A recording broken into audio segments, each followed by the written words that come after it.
Good morning.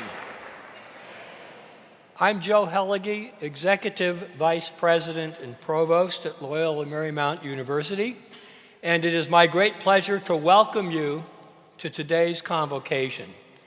First, I'd like all of us to thank Brandon Grimmett for the organ playing as we led up to the Convocation.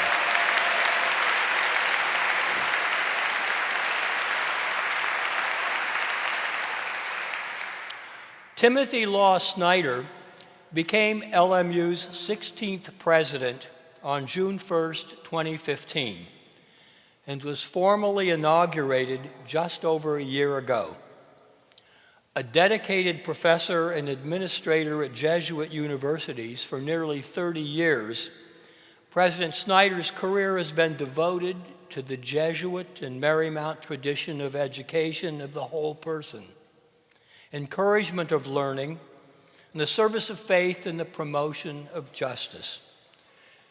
Shortly after being chosen president, he spoke with LMU Magazine about the tradition of Jesuit education, saying, quote, "We don't just educate well, we educate with purpose, and we have the incredible academic freedom to think and talk about anything, and to forge faith with reason.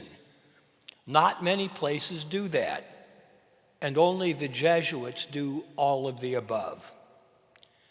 For his inauguration, President Snyder chose the theme Global Imagination.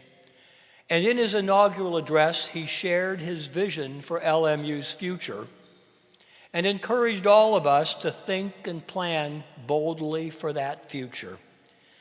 Now, 1 year later, he invites us to review some of the significant events that have taken place since that inaugural address, and to look ahead with confidence, purpose, and excitement.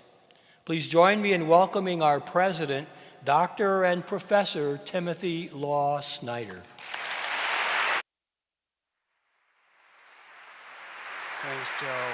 Appreciate it.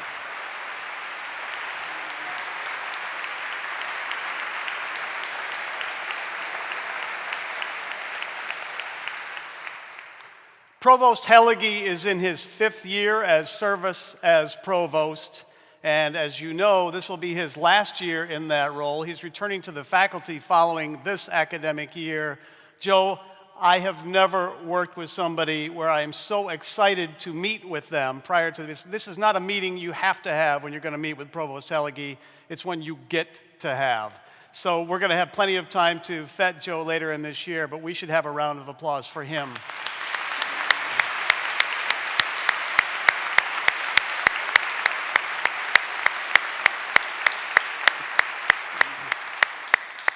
There's a lot at stake in mission. In vampire movies, they drive a stake through your heart.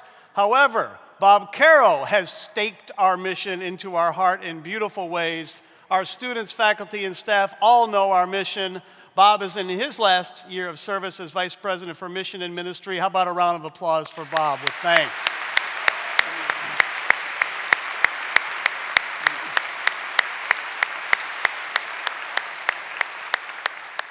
I pray thanks for Joe Labrie. When I arrived, I knew a lot about LMU. I knew what we learned from the website.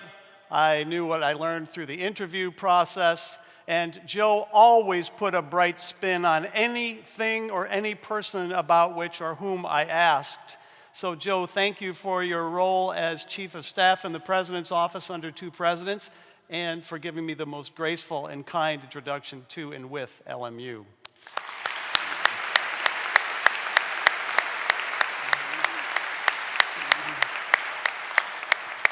Paul Viviano, would you mind standing, please? Paul is the chair of our board. He began this June. Paul, I'm so much looking forward to being able to work with you, and we are so honored that you can be here with us today with your crazy busy schedule. Thanks so much. It's going to be a great set of years together. Could Karen Dial and Jan Pipkin and Joe Knott also please stand up? Members of our Board of Trustees, we welcome you as well.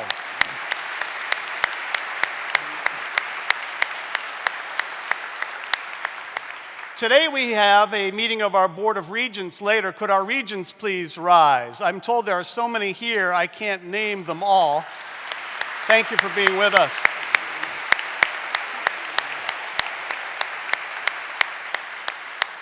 Faculty, staff, administrators, Jesuits, alumni, friends, Marymount sisters, Sisters of St. Joseph of Orange, good morning to each of you. I know that I created some chatter when I termed this speech out-of-body experience, and I know that some of you enculturated in and during the 70s view that with some special mind.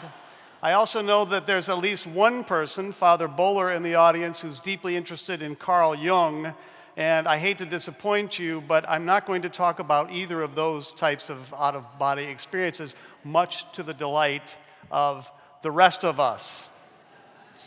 I've now been at LMU for, this is my 17th month, and I'm happy to report being a Lion through and through on the count of 3. 1, 2, 3. Go Lions. Now look at that. That's something I learned my first day at work from Lainey Beauvais. I think a presidential convocation should have two phases, if you will, or two movements, and I will be referring later to symphonies. First, I'd like to give a State of the University address, and then second, and I will do this each year, a topic I will cover that is of, I think, interest to all of us in our current time. If we pull together our recent accomplishments and where we are going in our future and just pull it a little bit out of focus, you can see why I have selected as a theme out-of-body experience. Let me give you 3 quickies associated with that. First, our mission calls us, as our Jesuit tradition has exemplified for nearly 500 years, to meet people where they are. That is, move ourselves toward the culture, experience, and locations of others, contemporaries in our human journey, out of body. This is driven by the Ignatian magis, that restless desire to do better. Second, our current disposition and successes require us to get out of body, off the bluff, programmatically, physically, promotionally. Engage LA, engage our globe, and engage those who, through coming to know our stories of success, can help us build a better earth and life through a better LMU. This, too, is driven by our magis, our restless desire to do better. Third, we increasingly witness that real justice here in our country, following years of efforts, partial successes, remains absurdly absent in many sectors for persons of minority color, culture, sexuality, origin, religion, ethnicity, profession, and age. And justice also eludes a majority, women. We must be out of body in how we commune our spirit, traditions, viewpoints, cultures, and experiences with one another toward comprehensive justice. This movement toward justice, which requires us to be out of body, is driven as well by our Ignatian magis, our restless desire to do better. So let me go out. I'll cover diversity in the second half of the talk. That'll be the second hour. For this first one, I'd like to talk about the state of our university. And I think you can summarize the state of the university in one word: California.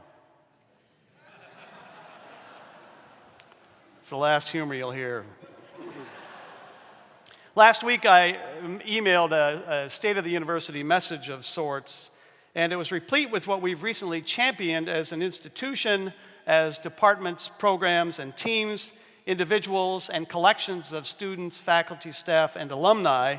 And the list was impressive. If you've not yet had a chance to check it out, please call that email back and give it a read. It's quite fun to read. And I ask, though, that up front we note that no letter and no summary of our accomplishments suffices to talk about where the action occurs in an academic institution. It occurs between faculty and students. Classrooms, laboratories, creative spaces, programs, projects, problems, discussions, that's where the nexus of what we champion occurs. Could our faculty please rise for a round of applause? Thank you for being with us today.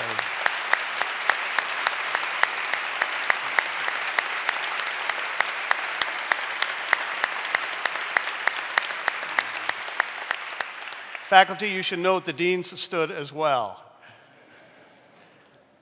Faculty cannot succeed without a backbone of support, and that's what comes from our staff.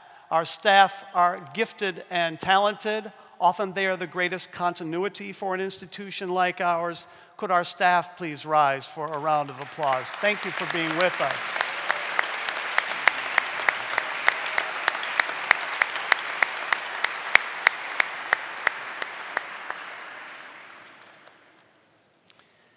Before I highlight some specifics of what we have accomplished, let me outline and be transparent about my strategy for LMU. Our successes meld well with what I ultimately hope LMU can become, and following the theme of my inauguration, I challenge LMU to become the definitive center for global imagination and its impacts. And the pathways that I seek to pursue in doing this are three, and they have to do with three footprints. First, that we expand our global footprint. We know our Earth is becoming tighter and more interconnected. Certainly that of our students will be yet more so, hence we need to expand that global footprint. Second, we should expand our creative footprint. Why? Because our human future is going to demand extraordinary creativity. And fact is, we have not raised our students with enough rehearsal in creativity as they're going to need. So we need to expand our creative footprint. And then third, we need to expand our interdisciplinary footprint. First, because things colliding from different arenas often will give us greatest accomplishment. And second, the interdisciplinary areas are still largely unexplored, so they bring us great virtues. And I hope you recognize that these three pathways, the expansion of our global, creative, and interdisciplinary footprints, are consonant with our mission of encouraging learning, educating the whole person, and that bonded service of faith and promotion of justice. Let me talk about some of our accomplishments. The first one is really exciting to me. The Wall Street Journal decided to do a survey of universities. If you want to make a lot of money today, you just do surveys of universities because people really want to know who's good and who's not. Unlike the U.S. News and World Report survey, which is largely input-based. What are the SAT scores and GPAs of incoming students? How many faculty have terminal degrees? And sort of what's going on in reputation around there among other university leaders? The Wall Street Journal survey is based much more on outcomes. What proportion of students end up with careers? On activities while at school, like how engaged are the students in their academic lives? And in that survey, we placed in the top 10% of over 1,000 institutions analyzed. And we were number 4 among the 28 Jesuit colleges and universities in the United States. So we were number 4 to Georgetown, Boston College, and Holy Cross. That means we were number 1 in the West and rated, at least by this organization, better than anybody other than those 3 institutions.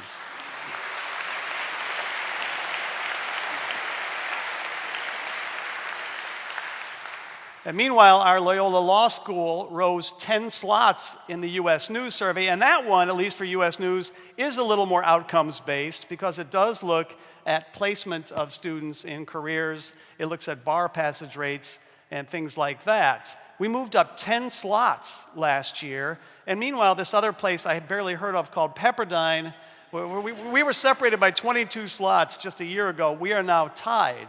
And we are ranked number 65 in the nation. 2 years ago, we were ranked number 87. So we thank our law school for their recent accomplishments. Michael Waterstone, you should rise as well, as should all from Loyola Law School. Thank you for being with us today.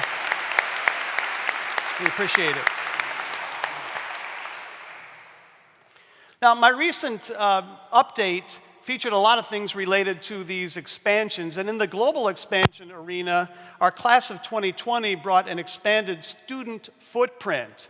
For the first time in our history, our class, our first-year class, was culled from applications from all 50 United States and the District of Columbia and Puerto Rico, and over 100 nations. And this is not to mention our all-time record level of SATs. I think we went up, 21 points over this last year, enrolled another diverse and high GPA class. So relative to our past, we are out of body in terms of our enrollments. And I should mention also the law school out-yielded our predictions and out-enrolled our predictions while raising the quality and the diversity as part of the quality of its class. Those involved with admissions and career and professional development, could you please rise for a round of applause? You've really brought us some wonder.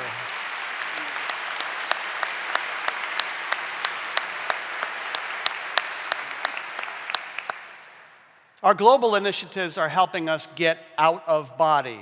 Last year, we featured notable global figures. They included the then President of the Philippines, Secretary General of the United Nations, a former US president. We will continue to engage these kinds of leaders in our learning and with our community.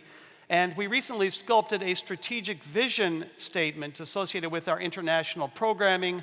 The Faculty Senate have reviewed that and brought us a lot of analysis associated with it and critical suggestions that will help steer us as we become more global in our programmatic offerings.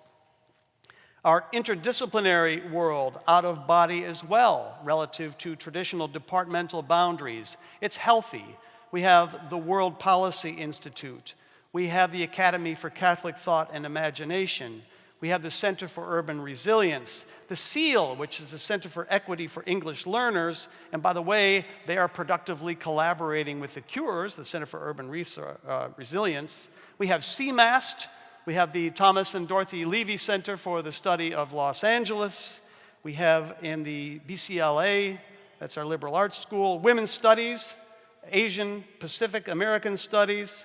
We have our M School, we have our documentary lab. These are leading the way at LMU. Our coming Playa Vista initiative also will immerse us further in interdisciplinary work. We will be members of that lightning-like community in our front yard, and that'll help us forge new creative connections between our current offerings and those of the awesome firms down there, the technological innovation going on down there, entertainment, marketing, and others. Could all those involved in the programs I just mentioned please rise? We thank you as well. Michael, you can lead. You and Fernando are right together. Robin, you got the trio.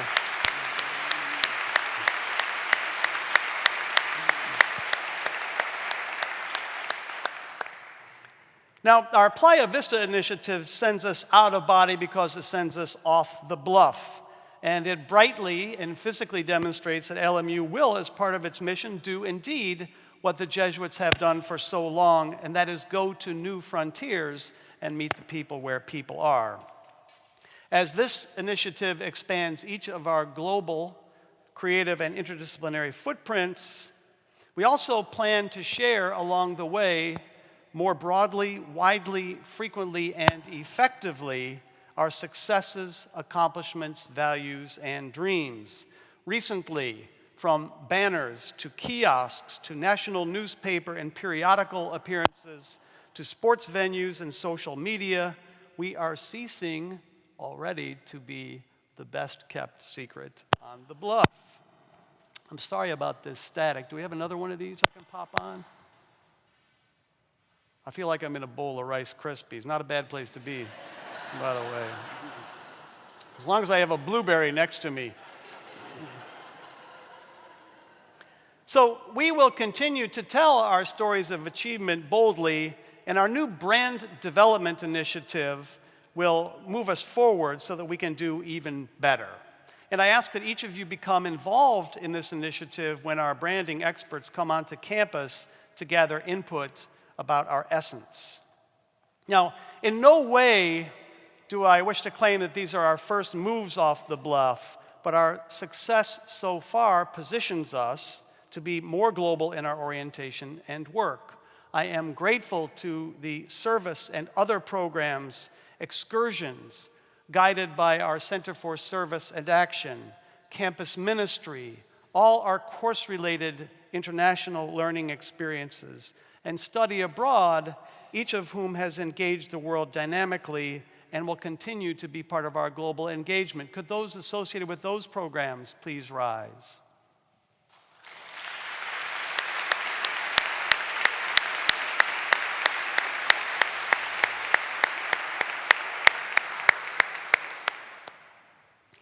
My recent communication also outlined some successes in the area of diversity, and I'll deal with that in that second hour, and I'll address that in more detail. But for completeness, let me list what was in that update. I have 4 elements. First, and this was not in the update actually, but it's valuable, we have increased the resources associated with our 2-to-1 match to financial aid gifts that come from the A and the LA. A, African American Alumni Association, LA, Latino Alumni Association. So we have more resources associated with those programs. We are also, as you know, orchestrating an implicit bias training program for all faculty, all staff, and all students to help us realize that we do harbor biases, and being aware of them will help us work more effectively together. Third, we have expanded, there's a lot going on in student affairs. We've expanded our nationally recognized LMU Cares program to include an inclusion, respect, community component, along with ethnic, cultural, religious, and LGBTQ+ topics. The Student Affairs reorganized its offices so that student groups could have greater interaction between one another, and we are planning on constructing all-gender bathrooms. Could our student affairs and student development professionals please rise? We thank you for being ahead of the curve.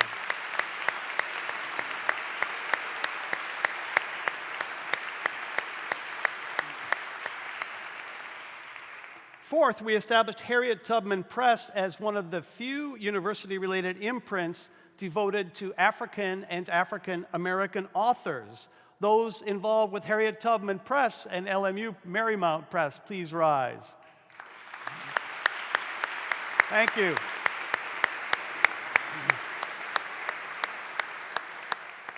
At the same time, we continue our engagement of philanthropy.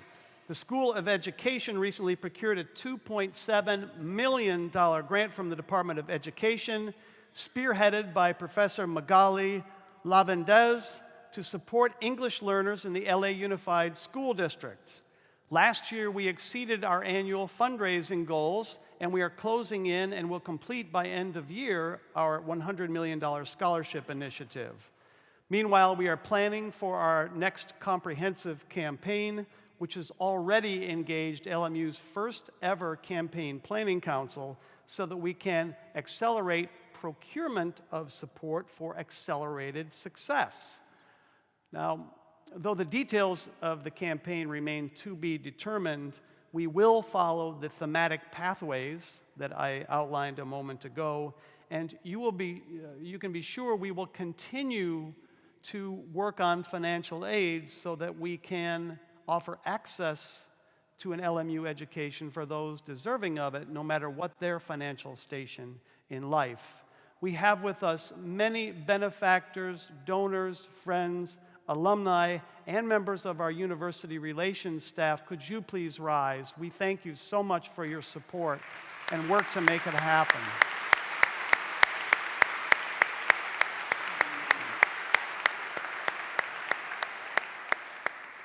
Finally, our financial health is sound. In the current national higher educational environment, where many schools, including our sibling AJCU schools, struggle to make enrollments and meet budgets, we are on strong footing. We will continue to prioritize academic programs that, aligned with our articulated vision and mission statement and strategic plan, meet the needs of an ever-developing world and evolving student population. We will continue to prioritize access. In fact, the models with which we are working for budgets in incoming or upcoming years all include increases in financial aid to accompany tuition raises, and at the same time, we are looking at ways where we can reward better our faculty and staff relative to what we have been doing lately. We are fortunate to be able to make these kinds of moves while continuing to move forward strategically. Could all those associated with the financial side of the house, Tom, that's you, please rise. We thank you for your stewardship.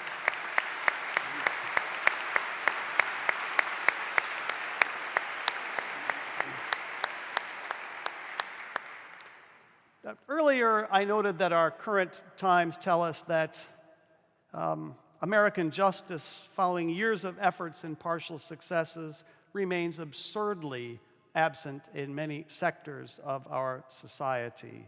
So with our first movement having ended on such a high note, the second one begins a bit more somberly as we explore the complex issues of diversity, inclusion, culture, and community. We all know that our campus always, in part, will be a reflection of our wider society. But we determine what that in part means and what it doesn't mean. We need to move from mere tolerance to what we call social and intellectual solidarity. And in pursuit of our blossoming diversity, we at LMU are already ahead of the majority of institutions of higher education. But see, here again, this is the problem with St. Ignatius, right? When you think you have it covered, the Magus kicks in, and you have to do better. So that's what this is about. And because some minds and some senses these days immediately become defensive when such topics arise, I note at the outset, these issues are not born from political correctness or anything political. They are born from our Catholic Jesuit Marymount mission. They are inspired by Pope Francis and his vision for an inclusive Christianity.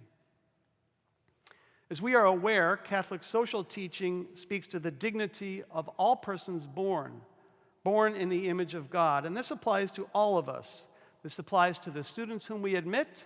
This applies to the faculty and staff we employ. Each of us is a person different from the other. Each is equally dignified in the eyes of God, no matter how our God-given station has configured us. Every one of us has special talents, special gifts, either in the waiting or already in action as helpers to our university and to our world. The Catholic analogical imagination forges, of course, with our LMU call to see God in all things. So let me ask you to get out of body for a moment.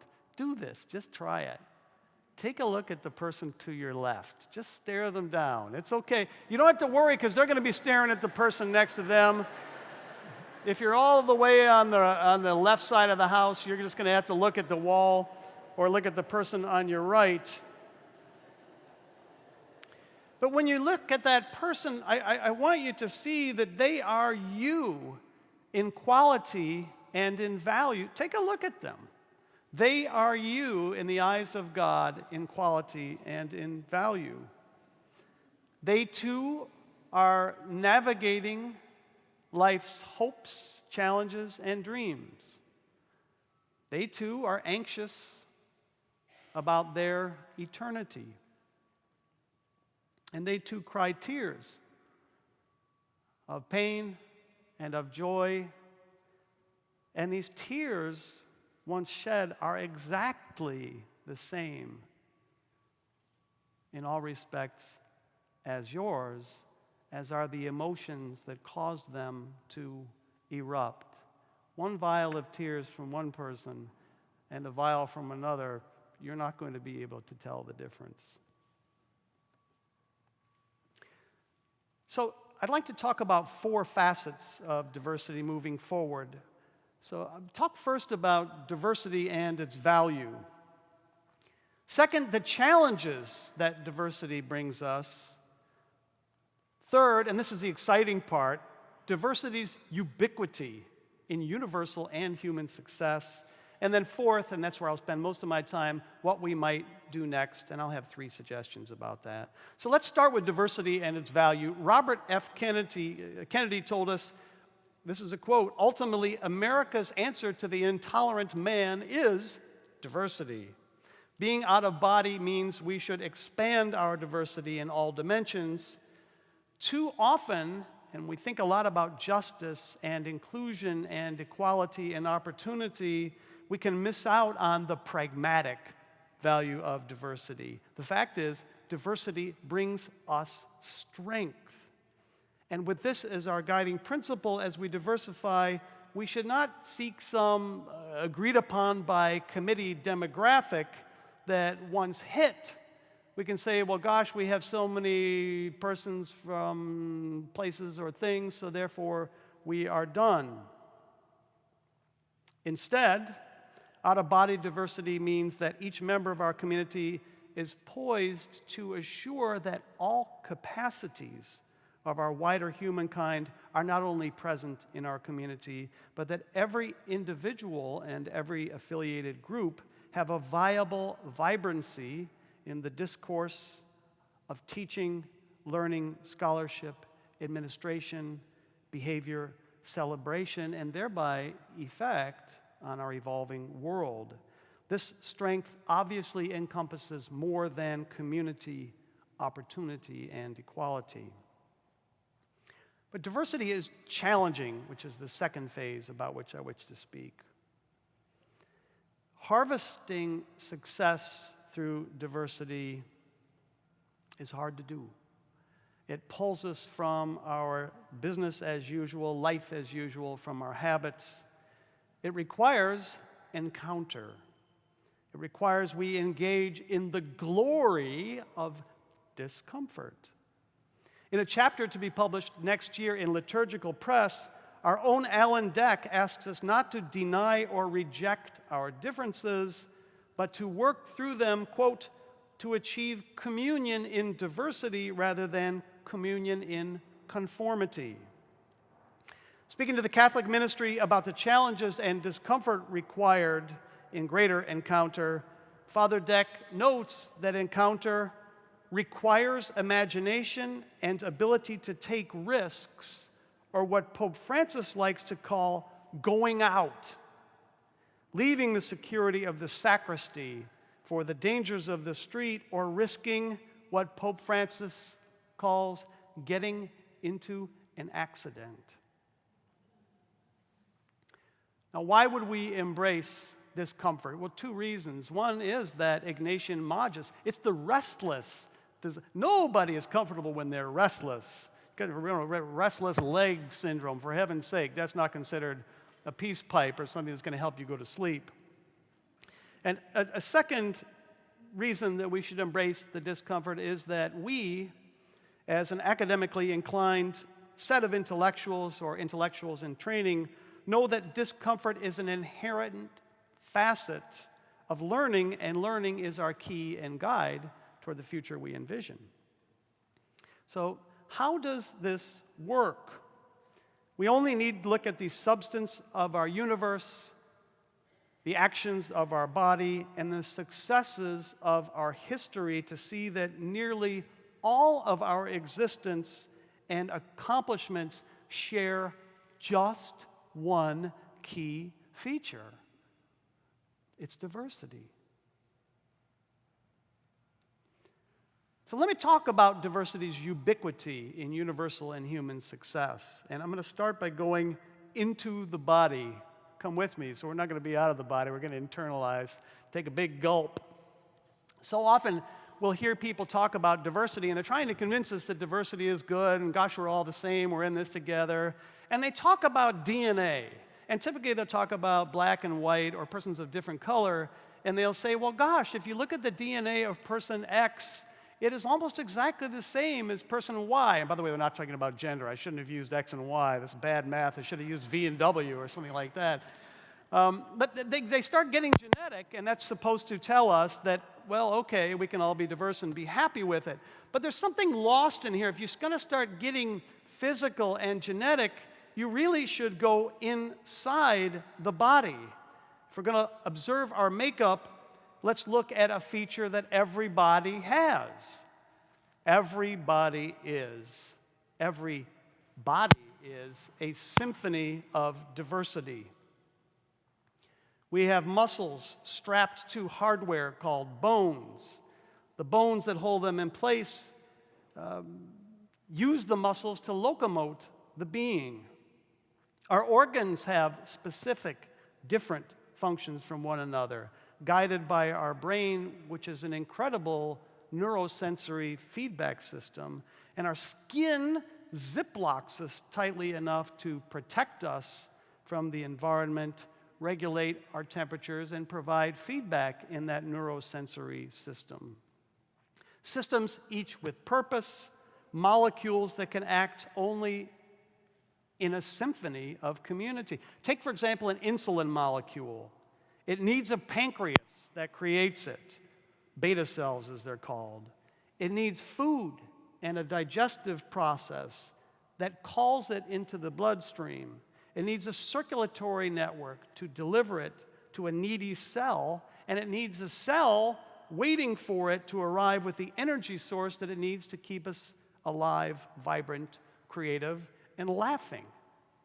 Each of us already is born a symphony of diversity.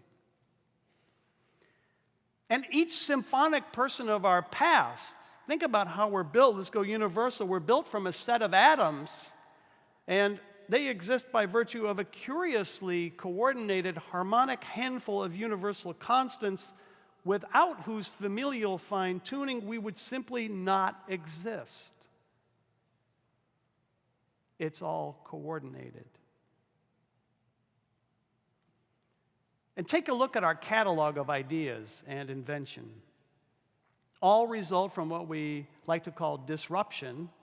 And of course, disruption, like the accidents to which Pope Francis refers, depends on collisions of convention. So even the great ideas that we attribute to somebody like Curie or Einstein, they're all based on a symphony of predecessor scholars, along with a symphony of collision of ideas yet to be smashed together. The fact is, diversity is the font of human creativity. To paraphrase Maya Angelou, our time is one in which we must realize that in diversity there is beauty and there is strength.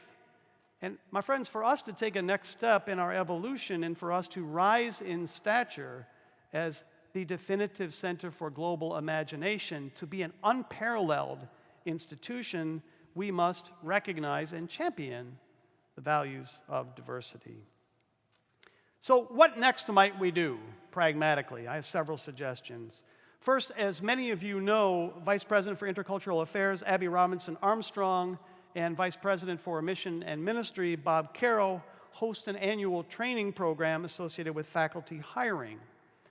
I've had some initial conversations with Provost Hellige and with Professor Drummond, asking them to consider a new convention that trains all of us involved in faculty hiring. That is, all faculty and all staff involved, including all those associated with decisions, as we carry out each given search. We need to train ourselves in what I like to call the delicate art of hiring. And the idea there is we're always seeking to bring, as so many of us say, we just want the best person for the position. But often when we hire, we forget to take the most critical step, and that is create a list of what we seek at the outset. Print it, burn it into our minds. Print it and burn it, that didn't sound right, did it? So we have that set as an a priori, and then we want to make sure that our applicant pool is sufficiently diverse and sufficiently large so that the best person available for that person is in the pool.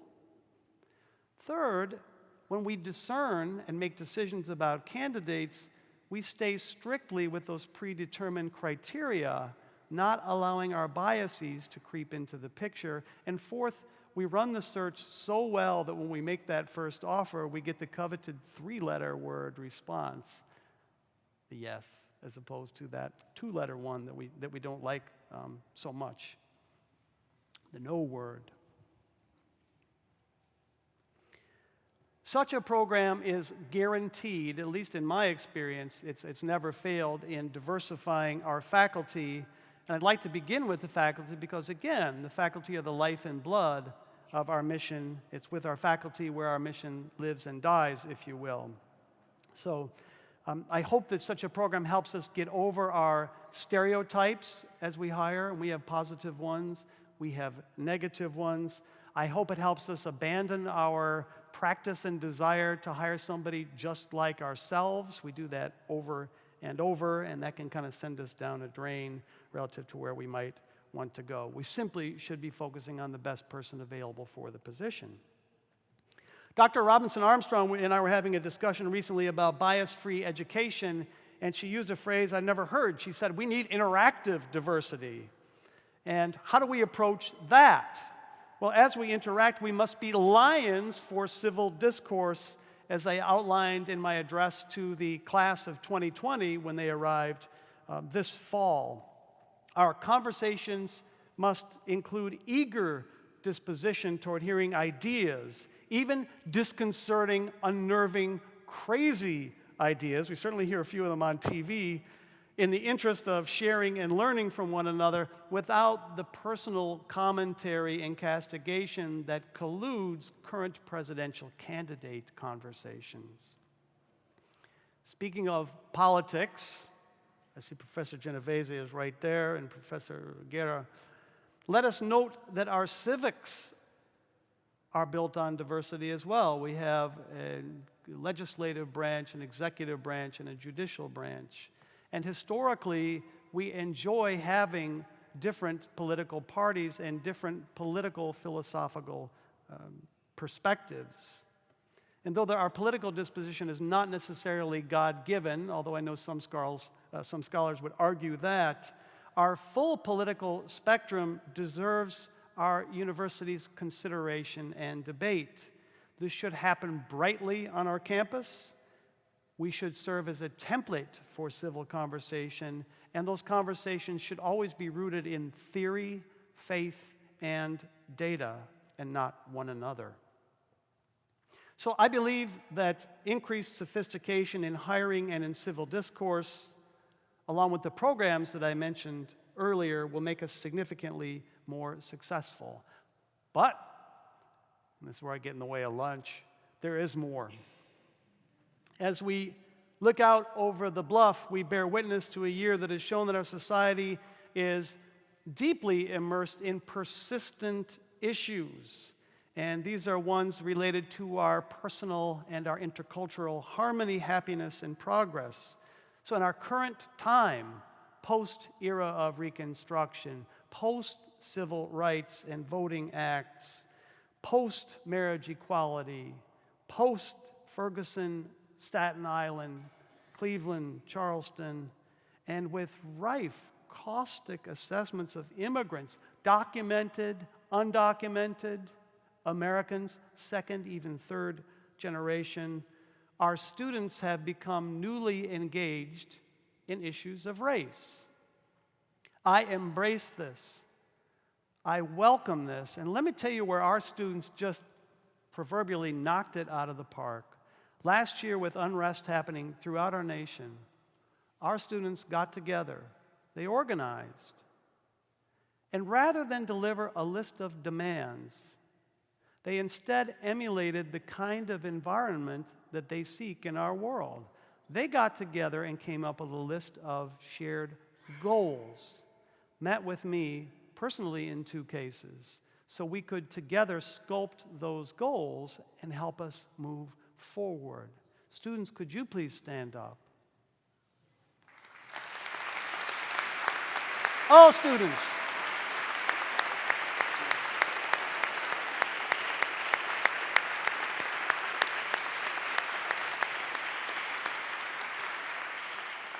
I hope you know how proud I am of you and how joyful I am in being able to work with you. But I have to admit to y'all, in private moments, when you wake up at 3 a.m. and you're worried about everything, it happens to all of us. I don't know what it is about 3, but that's when I wake up. And when I think about our students, and I don't often mention this because I like to be positive, but I really see from our students a cry of alarm. And I question our community, are we hearing it? And are we meeting our students where they are? Our recent responses have met our students' current stated goals, but as such, those goals, along with our students, are evolving as they should be. So I ask that we always remain with our students and their future and our future time. Still in that cereal bowl. So to summarize, I ask that we move to diversify our primary actors, that is our faculty, through hiring facilitation, that we engage in civil discourse with stalwart grace, that we bond with our students and their emerging culture to forge a better future. And witnessing, by the way, sorry about that, witnessing from the vantage point of the other is only part of what we do. In my experience, when I ask people in a room, do you support diversity, every hand will go up. But then when it comes to action, we find that it's typically the enlightened choir who get involved. And meanwhile, we continue onward in the same habits, in the same ways that don't allow us to grow. Therefore, I call on every member of our community, in light of our Jesuit and Marymount mission, to be contemplatives and thinkers who act rather than stop the train following that contemplation or thinking. So in summary, I ask that you recognize the synergy between healthy diversity, our global imagination, and our university mission. Healthy diversity brings us renewed, expanded globalism. It requires creativity, and it ignites new creations, and it is the aorta of interdisciplinary thinking and action. As I close, I am reminded of the ending of the Tony and Pulitzer-lauded Angels in America, where the angel about to depart says to us, "The world only spins forward. We will be citizens. The time has come. You are fabulous creatures, each and every one. And bless you, more life. The great work begins." There can be no doubt, despite all we have heard and seen around us nationally this year, that the world only spins forward. We at LMU have embraced that movement into the future and are well poised to lead the world that is emerging about us. It is a world of beauty, of diversity, and of fabulous creatures. I lead and I work alongside you with joy. Bless you. Bless us. The great work that is LMU continues. Thank you for being with each other today. Thank you for being with me.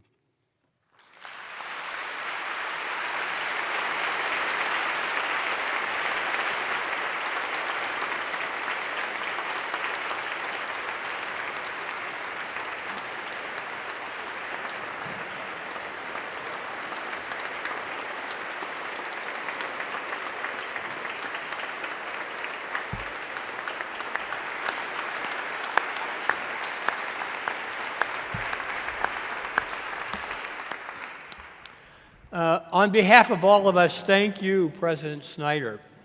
That concludes our convocation. Please join us for lunch in the Sculpture Garden.